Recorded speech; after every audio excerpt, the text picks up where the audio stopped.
আয়ারল্যান্ডের সাথেও বাংলাদেশ পারে না। টি-20-তে বাংলাদেশ এরকম ক্রিকেট খেলে, অগোছালো ক্রিকেট খেলে, যেমন বাংলাদেশ ক্রিকেট বোর্ডের কর্মকাণ্ডের মধ্যে আপনি কোনো সমন্বয় পাবেন না, বাংলাদেশ দলের পারফরমেন্সের মধ্যে সেটা আপনি পাবেন না। বোর্ড যেমন, ক্রিকেটাররাও এরকম পারফরমেন্স করবে।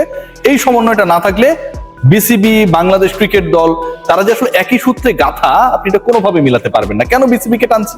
ক্রিকেট দলের পারফরমেন্স ইনকনসিস্টেন্ট, সেটার সাথে বিসিবির সম্পর্কের জায়গাটা কোথায়, সেই আলোচনা আমি আসবো। এবং সেটা এই ক্রিকেট দলের পারফরমেন্স, ক্রিকেট দলের ব্যাটিং অর্ডার, ক্রিকেট দলের ব্যর্থতার সাথে দারুণভাবে যোগ করে দেখাবো। আজকে বাংলাদেশ যেই ম্যাচটা শেষের দিকে, শেষের 3-4 ওভারে যখন ব্যাট করছিল, অনেকের কাছে মনে হচ্ছিল যে বাংলাদেশের স্কোরটা যদি এখন যে পর্যায়ে আছে তার থেকে 10-15 রান বেশি থাকতো, এবং এই সিচুয়েশনে যদি বাংলাদেশের যেই ব্যাটাররা ব্যাট করছে তাদের পরিবর্তে যদি আরো 3-4 জন ব্যাটার, মানে 8টা-7টা উইকেট চলে গেছে, যদি উইকেট সংখ্যাটা 3 বা 4 থাকতো, তাহলে হয়তো বাংলাদেশ 181 চেস করে জিততেও পারত। আফসোস হয়, বাংলাদেশ সুপার ওভারে টানা 2 ম্যাচে গিয়ে ফাইনালে যখন হেরে যায় তখনও আফসোস হয়। জিসান আলমরা যখন আননেসেসারি শট খেলে আউট হয়ে যায়, আননেসেসারি ক্যাচ ফেলে দেয়, তখন আফসোস হয়। ন্যাশনাল টিমের ক্রিকেটাররা যখন 18 রানের মধ্যে 182 টার্গেটে পৌঁছানোর লক্ষ্যে 4 জন আউট হয়ে যান, প্রথম 4 জনের সবাই সিঙ্গেল ডিজিটে আউট হয়ে যান, বাংলাদেশ দল যখন এই আইরিশদের বিপক্ষে ঘরের মাঠে পরাজয় রেজিস্টার করে, সেই সিরিজে, যে সিরিজটা বিশ্বকাপ টি-20-র আগের সবশেষ সিরিজ, সেটার প্রথম ম্যাচে, ঠিক তখন আফসোস জাগবে। কিন্তু আফসোসটা তখন থাকে না যখন আপনি এই দলটাকে দেখবেন যে এটাকে গিনিপিগ বানানো হয়।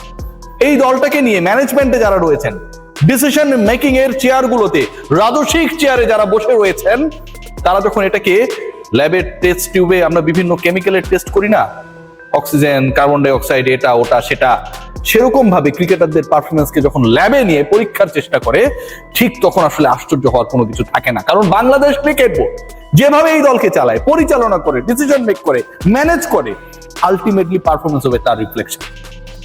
খেয়াল করে দেখুন, জাস্ট একটা এক্সাম্পল দিব। এই যে আমাদের ব্যাটার সাইফ হাসান, এই ছেলেটা নতুন করে 3 বছর পরে যখন নতুন সাইফ হাসান বাংলাদেশ দলে ঢুকলেন, তারপর থেকে সবার মধ্যে একটা উচ্চাসা তৈরি হয়েছে। ক্রিকেট বোর্ড সেই উচ্চাসায় রেসপন্স করে তাকে ভাইস ক্যাপ্টেন্সি দিয়েছে।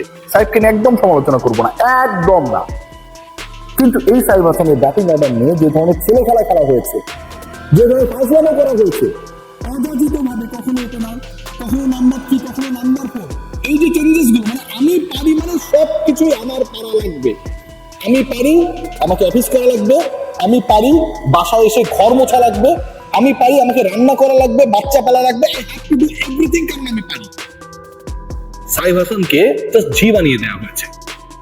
সবগুলো ব্যাটিং পজিশনে তাকে খেলাতে হবে, কারণ তিনি কিছু রান করেছেন। নতুন সাইফ, ফ্ল্যাশি সাইফ, ছক্কা মারা Saif, hard hitting batter Saif. সাইফকে এখন তুমি 1-এ নামাও, 2-এ নামাও, 3-এ নামাও, 4-এ নামাও, পারলে 11 নম্বরে নামায় দাও। এই ছেলেটা বিশ্বকাপের আগে এখন পর্যন্ত তার সুইটেবল পজিশন কি সে জানে না। আমরা জানি না, টিম ম্যানেজমেন্ট তারাও জানে না। যখন যে জায়গায় মনে হবে তাকে নামিয়ে দেবে। যখন এরকম সিচুয়েশন হয়, আপনার দলের অস্থিরতার 1 নাম্বার পয়েন্ট দেখিয়ে দিলাম, সেই দল পারফরমেন্স করবে না, করবে না ভাই, 100% করবে না।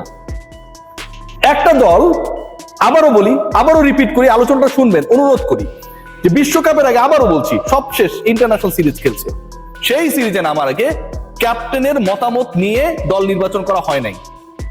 ক্যাপ্টেনের মতামত নেওয়া আর পারমিশন নেওয়া এক জিনিস না। ঢাকা বিশ্ববিদ্যালয়ের ব্লু, কাজী আশরাফ হোসেন লিপু, ছন্দ মিলে গেল, আমি এটা চেষ্টা করিনি, এমনি মিলে গেছে। এই যে একজন ব্যক্তি, তিনি সব জায়গায় বলে বেড়ান যে ক্যাপ্টেনের পারমিশন আমরা নিব কেন, সেটা দরকার নেই, তাহলে আমরা কি চাকরি করছি। গাজী আশরাফ হোসেন লিপু, আপনি আপনার দল বানান, দলটা বানানোর পর অন্তত মিডিয়ায় দেখায় অথবা অন্য কারো কাছ থেকে জানার থেকে লিটন কুমার দাস, ফিল সিমন্সের এই অধিকারটুকু ছিল, অথবা তারা এই রাইটটা ডিজার্ভ করে যে আপনি কল দিয়ে জানাবেন যে অমুক আছে তমুক নেই। যখন এটা করেন না, যখন এই ঘাউরামি দেখান, আপনি আগে বোর্ড ডিরেক্টর ছিলেন, অনেক পাওয়ারফুল ছিলেন, এখন বোর্ডে আপনি বোর্ড ডিরেক্টরের ক্যাটাগরিতেই আসলে সকল সুযোগ সুবিধা গ্রহণ করেন, বহন করেন, লিটনকে আপনার পোছার টাইম নাই, এরকম যখন করেন, এবং এই ঘটনা ঘটার পরে লিটন কুমার দাসকে যখন প্রশ্ন করা হয় আনুষ্ঠানিক সংবাদ সম্মেলনে, অমুক আছে তো কেন নেই, তিনি যখন সহজ উত্তরটাই দেন, this is not my team, বলে দেওয়া হয়েছে এটা তোর দল, তোরে খেলা লাগবে, পারফর্ম করা লাগবে, এর বাইরে কোনো আলোচনা হবে না। বাংলাদেশ ক্রিকেট বোর্ড কি করলো? বাংলাদেশ ক্রিকেট বোর্ড কি করলো একবার ভেবে দেখুন। লিটনের এই ইন্টারভিউ প্রচারিত হওয়ার 6 ঘন্টার মধ্যে Bangladesh cricket board officially Gazi Ashraf Hossain লিপুর ভিডিও করলো, মতামত দিল, মিডিয়ার কাছে পাঠিয়ে দিল। বাংলাদেশ ক্রিকেট বোর্ড তারা যেন রেসলিং এর রেফারি, একজন এক পক্ষে আরেকজন আরেক পক্ষে, মাঝখানে দুজনের মধ্যে ওকে, এখন তোমরা বাউট শুরু করো। ক্রিকেট বোর্ডের কাজ এটা। লিটন কুমার দাস যে এক্সপেরিয়েন্সের মধ্যে দিয়ে গেছেন, মিডিয়া প্রশ্ন করেছে, সেই উত্তর তিনি দিয়েছেন। ম্যাচের 24 ঘন্টা আগে BCB Bangladesh cricket board Ashraf Hossain লিপুর, গাজী আশরাফ হোসেন লিপুর কাউন্টার বাইট মিডিয়ার কাছে পাঠায়। লিটন মিথ্যাবাদী, তার সাথে আলোচনা হয়েছিল। লিটনের পারমিশনের প্রয়োজন নেই। যেই ঘরে শান্তি থাকবে না ভাই, সেখানে সাফল্য আসবে না।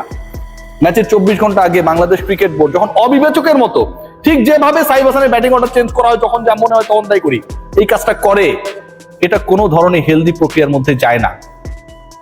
আজকে লিটন খারাপ করেছে, 1 রান করে আউট হয়ে গেছে। তানজিদ হাসান তামিম 2 করেছে, ইমন 1 করেছে, সাইব 6 করেছে, অসাধারণ ব্যাটিং করেছে তাওহিদ হৃদয়, শেষের দিকে শরীফুলের সাথে পার্টনারশিপ হয়েছে। বাট এই গল্পগুলো তো আসলে গল্প না, গল্পটা অন্যরকম হতে পারতো। ওই সেরকম গল্প যে বাংলাদেশের রান 115, সে 115 রান বাংলাদেশ 14 ওভারে করেছে, উইকেট গেছে 3টা, বাংলাদেশের জয়ের সুযোগ রয়েছে। হেরে যাক, সমস্যা নেই, কিন্তু যেভাবে বাংলাদেশ ভূপাতিত হয়েছে, যে অশান্তির মধ্য দিয়ে 2 মাস পর বিশ্বকাপ খেলতে যাওয়া একটা দলের ক্যাপ্টেন, সিনিয়র ক্রিকেটাররা যাচ্ছেন, ক্যাপ্টেন এবং ভাইস ক্যাপ্টেন যাচ্ছেন, লিটনের সাথে এমন একটা সিচুয়েশন ক্রিয়েট করা হয়েছে, তিনি ভার্সেস লিপু, তিনি ক্যাপ্টেন্সি করবেন কিনা ওয়ার্ল্ড কাপে শিওর না। ভাইস ক্যাপ্টেনের ব্যাটিং অর্ডারে কোনো ঠিক থাকে না। এই দলের কাছ থেকে আপনারা রেজাল্ট আশা করতে পারেন? Bangladesh cricket board knowing everything, যে আমার সমস্যার জায়গায় কোথায়। আপনার সমস্যার জায়গা আপনার মাথায়, মাথা ব্যথা করছে, চুল পড়ে যাচ্ছে, আপনি ভালো শ্যাম্পু ইউজ করবেন অথবা তেল দিবেন টুকটাক, রাইট? আপনার সমস্যা ব্যাটিং এ। গত 6 মাস 7 মাসে আমিনুল ইসলাম বুলবুল অনেক দারুণ কথার ফোয়ারা ফুটিয়েছেন।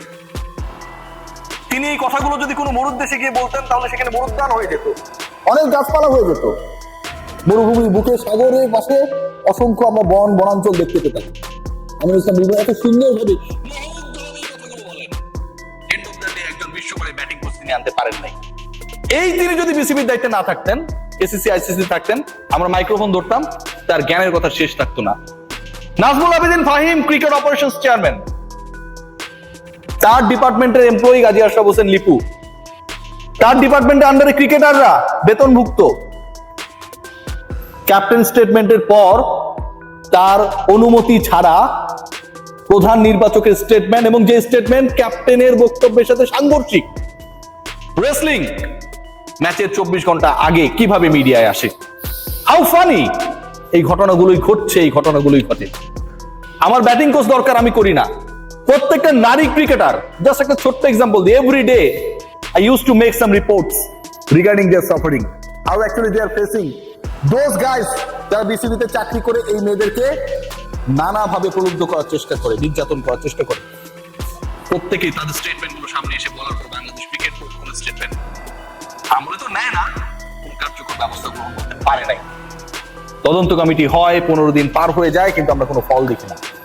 তদন্ত কমিটি হয়, সেই তদন্ত কমিটিতে যখন একজন ক্রিকেট বোর্ডের কর্মকর্তা নিরপেক্ষভাবে সেটা পরিচালনার জন্য হেল্প করবে, উল্টো বিভাগীয় ম্যানেজারের মাধ্যমে একজন ভুক্তভোগীকে শাসানো হয়। আমরা ক্রিকেট বোর্ডের কোনো বিকার দেখি না। ঠিক তেমনটা দেখি না সাইফের ব্যাটিং অর্ডার নিয়ে, লিটনের এগেইনস্টে লিপুর বক্তব্য নিয়ে, কিংবা বাংলাদেশে যে আসলেই কোনো স্পেশালিস্ট ব্যাটিং কোচ দরকার এবং তাকে দ্রুত আনা দরকার বিফোর দ্য ওয়ার্ল্ড কাপ, সেই ব্যাপারে। এভাবে চললে আপনি হয়তো মাঝে মাঝে রেজাল্ট পাবেন, কনসিস্টেন্ট হতে পারবেন না। আর বুলবুল ভাইয়ের মিষ্টি মধুর কথায় আলটিমেটলি চিরা ভিজলেও ক্রিকেটে সাফল্য আসবে না।